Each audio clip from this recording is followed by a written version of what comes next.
아파트 매매 수급 지수가 28주 연속으로 하락하며 10년 3개월 만에 70선이 붕괴됐습니다.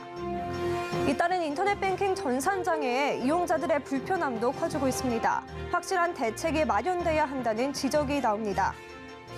은행권 정기예금 금리가 높아지며 예금자 보호 한도를 확대해야 한다는 목소리도 커지고 있습니다.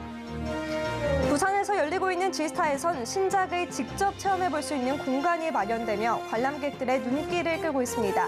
센 경제 라이브 출발합니다.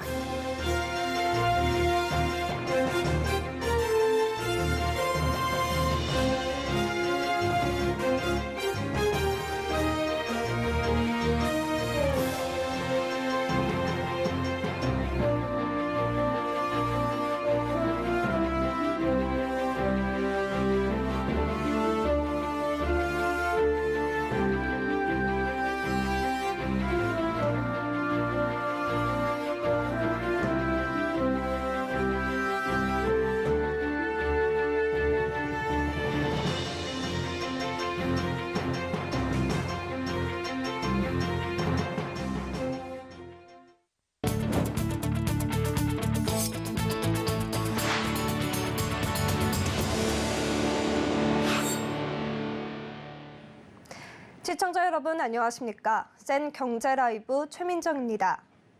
주택시장이 거래 절벽을 넘어 거래 소멸 상태로 다다르는 모습입니다. 서울 아파트 매매 수급 지수가 10년 3개월 만에 70선 아래로 떨어졌는데요. 이지영 기자입니다. 서울 아파트 매매 수급 지수가 28주 연속으로 하락하며 70선이 붕괴됐습니다. 금리 인상과 집값 하락 현상이 맞물려 집을 사겠다는 사람이 줄고 있는 겁니다. 한국부동산원에 따르면 이번 주 서울 아파트 매매 수급 지수는 69.2로 지난주 70.7이었던 것과 비교해 1.5포인트 떨어졌습니다. 이는 2012년 8월 첫째 주 이후 10년 3개월 만에 최저 수준입니다. 매매 수급 지수는 기준선인 100 아래로 내려가면 집을 사려는 사람보다 팔려는 사람이 많다는 뜻입니다. 이 지수는 서울 5대 권역이 일제히 하락했지만 그중에서도 은평, 마포, 서대문 등이 있는 서부권의 지수가 65.4로 가장 낮았고 노원, 도봉, 강북구 등의 동부권이 65.6으로 뒤를 이었습니다. 일단은 집을 내놓는 사람도 없고 찾는 사람은 더 없어서 집주인도 1,000만 원에서 1억 정도 가격을 다운시켜 내놨는데도 안 나가니까 매물 다시 걷어들이고 있는 상황이고요. 낮은 가격에 매물이 나와도 문의조차 없어요, 현재는. 경기도도 지난주 74.1에서 72.8로, 인천 73.9에서 72.1로 수급지수가 떨어졌습니다. 지난주 경기 인천 지역 대부분이 규제 지역에서 해제됐지만 매수 심리는 회복되지 않는 모습입니다. 전셋값도 마찬가지입니다. 전국 아파트 전세 수급 지수는 지난주 80.4에서 78.4로 떨어지며 80선이 붕괴됐습니다. 업계에 따르면 매매와 전세를 찾는 사람들이 사라지면서 그나마 반전세의 수요만 이어지고 있는 실정입니다. 서울경제TV 이지영입니다. 어제 인터넷 전문은행인 K뱅크 앱이 7시간 반 동안 먹통되면서 이용자들이 큰 불편을 겪었습니다. 인터넷 은행의 불안정한 모습은 K뱅크만은 아니었는데요. 금융 소비자들이 불안에 떨지 않도록 확실한 대책이 마련돼야 한다는 목소리도 커지고 있습니다. 김미연 기자입니다. K뱅크 애플리케이션 서비스가 7시간 반 먹통 현상을 일으키다 오늘 오전 4시께 복구됐습니다. 데이터 센터 서버 저장 장치인 스토리지에 문제가 발생하면서 이용자들이 앱 접속과 송금 서비스에서 불편을 겪었습니다. K뱅크는 접속 장애 원인을 정확히 분석하고 재발 방지책을 마련하겠다고 밝혔습니다. 하지만 소비자 불안은 여전합니다. K뱅크는 최근 3년간 은행권 가운데 전산 장애가 가장 많았기 때문입니다. 강민국 국민의힘 의원이 지난달 받은 금융감독원 집계를 보면 2019년부터 올해 8월 말까지 K뱅크 전산 장애는 34건에 달합니다. 이번 먹통 사고 때문에 인터넷은행 이용자들 전체 불안감도 커지고 있습니다.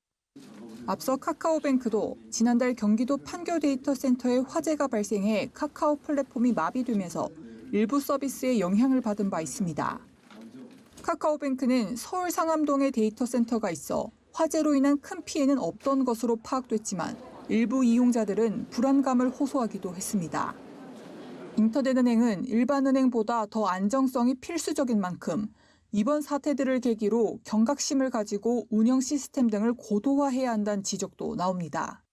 편의성 내지 24시간 뱅킹을 기본으로 영업을 하는 회사가 먹통됐다는 건 있을 수 없는 일이잖아요. 대체 수단을 반드시 강구를 해놓고 재발하지 않도록 시스템을 다시 만들어야 된다고 생각됩니다. 그건.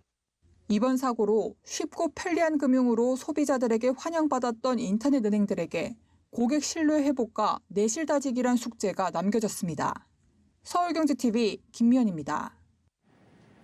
은행권 정기예금 금리가 머지않아 6%를 넘을 거란 전망까지 나옵니다. 그래서 은행으로 뭉칫돈이 몰리자 예금자 보호 한도를 확대해야 한다는 목소리도 다시 수면 위로 떠올랐습니다. 보도에 김수빈 기자입니다.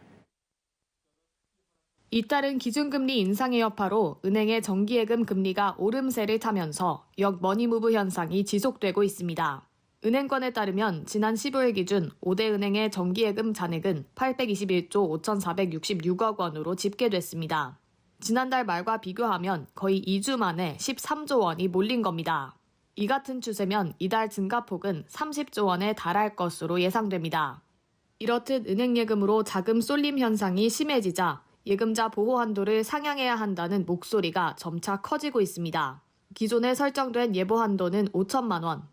은행이 가진 고객들의 돈은 점점 많아지는데 금융사의 건전성이 부동산 PF 부실 등으로 불안정해지면서 예금자들의 불안감이 커지는 모습입니다. 예보한도 상향 조정은 이미 예전부터 몇 차례 논의돼 왔습니다. 우리나라는 지난 2001년 한도를 인상한 뒤 20년간 아무런 변동이 없었습니다.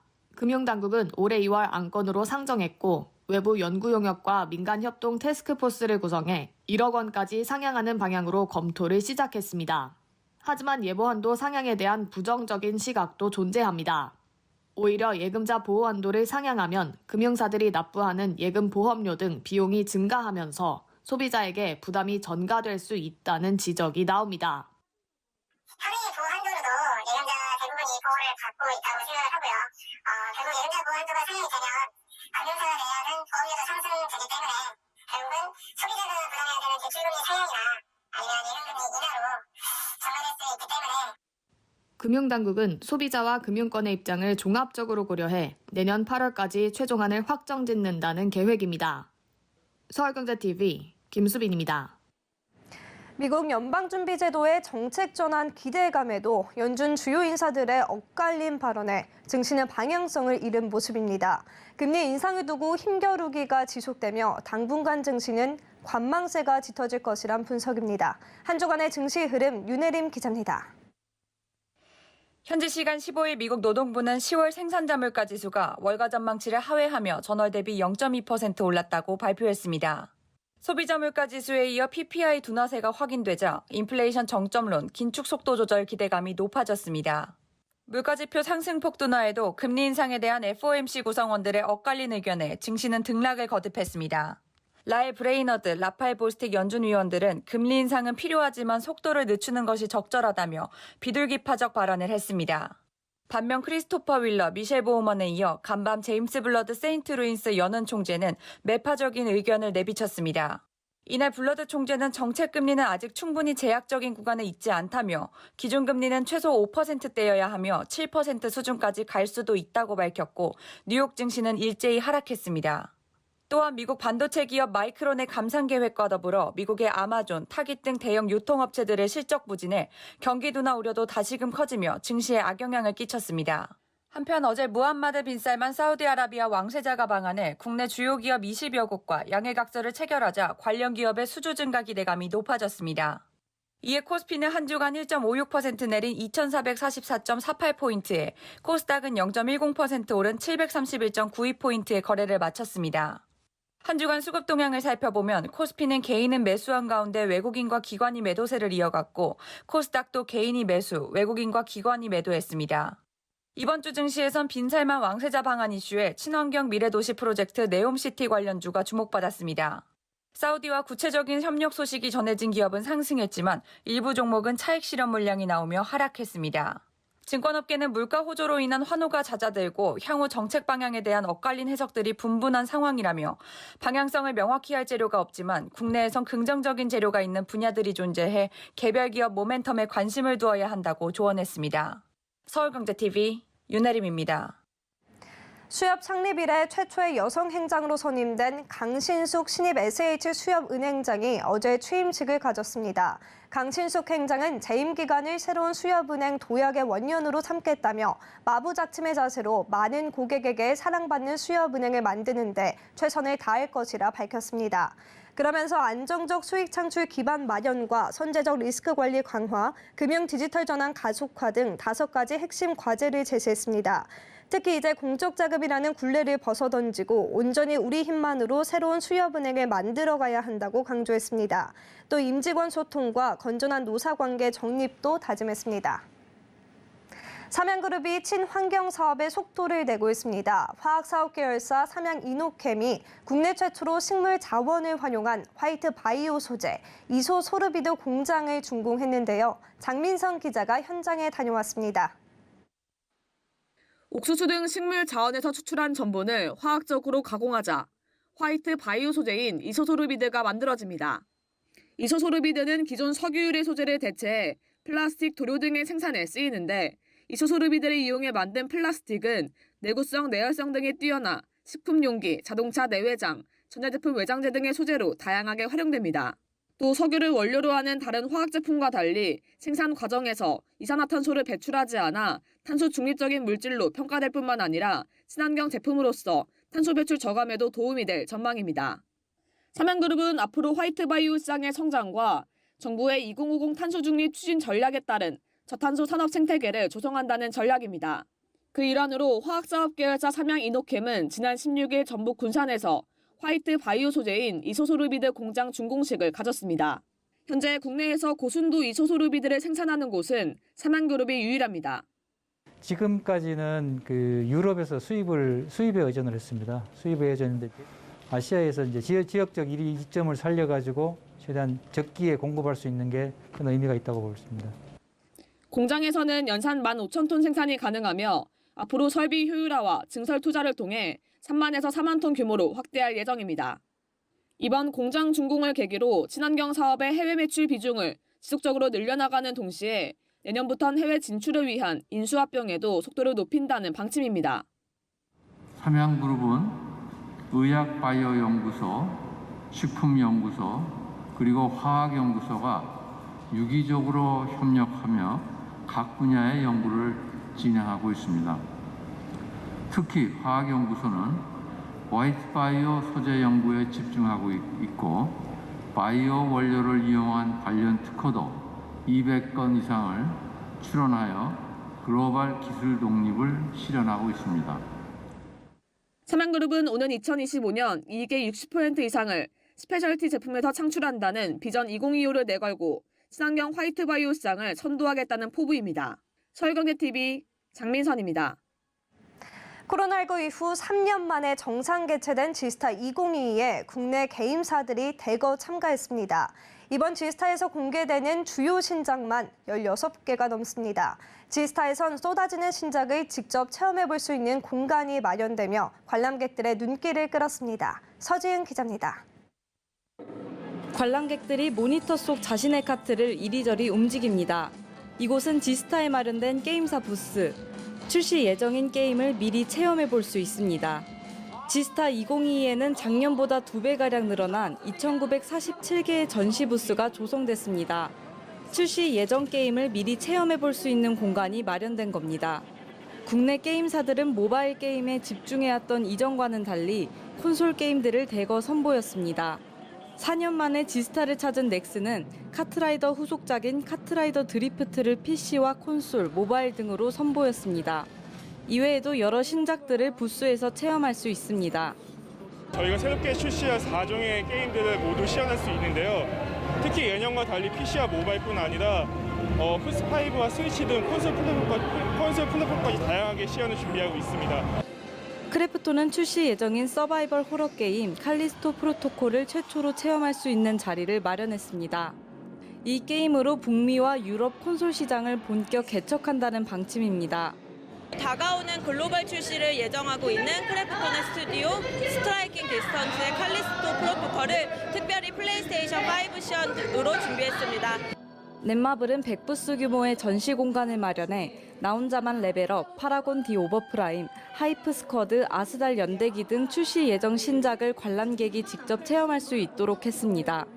카카오 게임즈와 위메이드, 네오위즈 등 주요 국내 게임사들도 예정된 신작을 지스타에서 선보였습니다. 게임사들이 올 3분기 부진한 실적을 발표한 가운데 지스타를 계기로 업계에 침체된 분위기가 반전될 수 있을지 관심이 모아집니다. 서울경제TV 서진입니다. 국가정원 1호인 순천만 국가정원 110만 평의 남한의 정원에서 넉 달 후면 축제가 펼쳐지는데요. 순천만 국제정원 박람회가 열리는 곳을 미리 가봤습니다. 신홍관 기자입니다. 도심 속 저류지에 잔디를 깔고 친수시설을 조성해 저류지 정원으로 만듭니다. 강변로 일부를 잔디길로 조성하고 도심에서 순천만 습지까지 가로지르는 동천을 국가정원으로 연결하고 이곳에 배도 띄웁니다. 동천변 백길에는 사계절 아름다운 화해단지가 조성되고 이곳에서 하룻밤을 보낼 수 있는 가든스테이도 관광객을 맞을 예정입니다.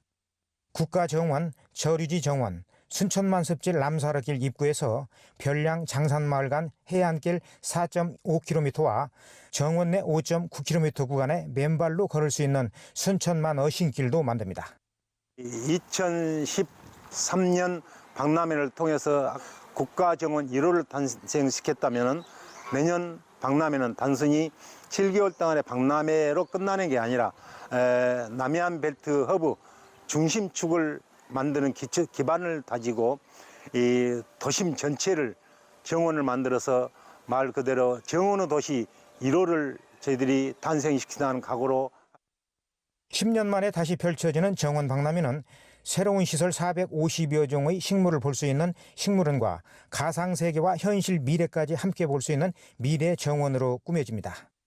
연간 500만 명이 다녀간 이곳에 이제는 세계 110여 개국의 관광객들이 몰려들 것으로 예상됩니다. 외국 유학생들을 홍보대사로 위촉해 다양한 SNS 등 홍보 활동도 전개하고 있습니다. 순천만 국가정원은 사계절 꽃이 피어있는 정원의 모습으로 내년 10월 말까지 7달 동안 날마다 축제가 열릴 예정입니다. 전라남도와 순천시, 재단법인 순천만 국제정원 박람회 조직위원회가 행사 준비에 속도를 내고 있습니다. 연말까지 공사를 마무리하고 저류지 공원으로 새 단장해 새로운 도심 정원 트렌드를 선보이게 됩니다. 올 연말까지 공사를 마무리한 뒤 내년 1월부터 3월까지는 준비를 위해 휴장에 들어갑니다. 조직위는 개막식과 주제 공연을 연출할 감독단을 구성하고 종합계획을 수립해 고품격 행사를 선보이겠다는 계획입니다. 서울경제TV 호남 신홍관입니다. 대한주택건설협회가 서울 동작구 등 13개 지역에서 2022년 사랑의 연탄 나눔 봉사활동을 진행했습니다. 이번 활동에선 중앙회 등 13개 시도회 사무처 임직원과 회원사 임직원 등 총 약 150명이 참석해 11만여 장의 연탄을 지원했습니다. 중앙회는 동작구 거주 에너지 취약계층을 위해 12,000여 장의 연탄을 후원했고 중앙회 임직원 등은 6가구에 1,200장의 연탄을 전달했습니다. 박재홍 대한주택건설협회 회장은 소외된 이웃들에 대한 사회적 관심과 배려가 더욱 절실하다며 향후에도 사회공헌 활동을 지속 및 확대 전개하겠다고 전했습니다.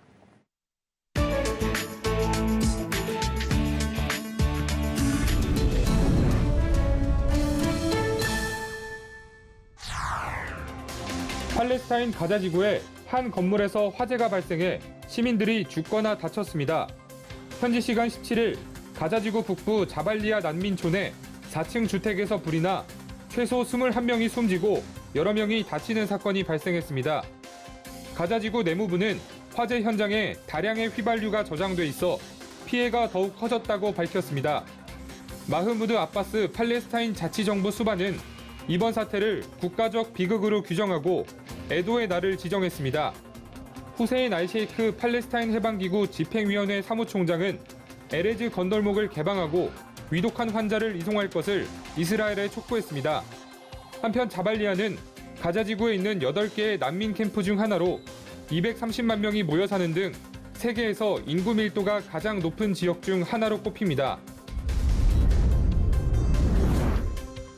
지난 17일 카멀라 해리스 미국 부통령과 앤서니 앨버니지 호주 총리가 태국 방콕에 도착했습니다.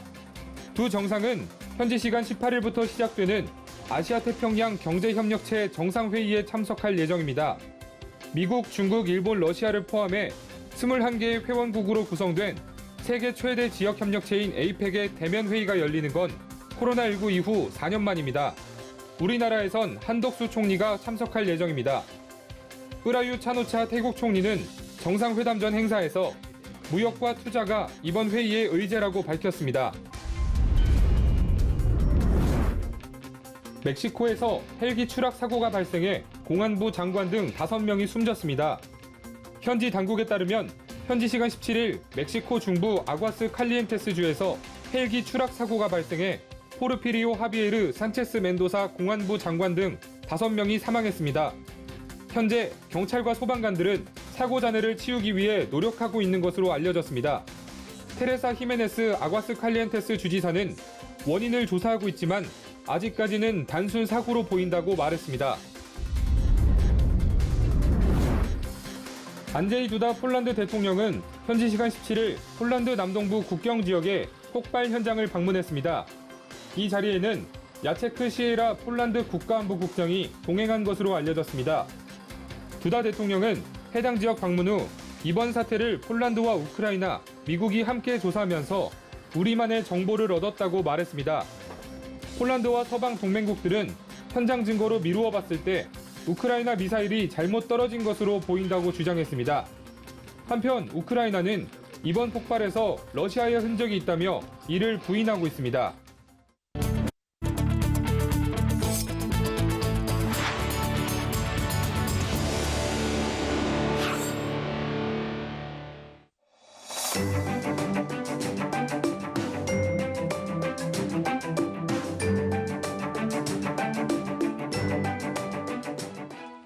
안녕하세요. K웨더 라이프스타일 예보 신지수입니다.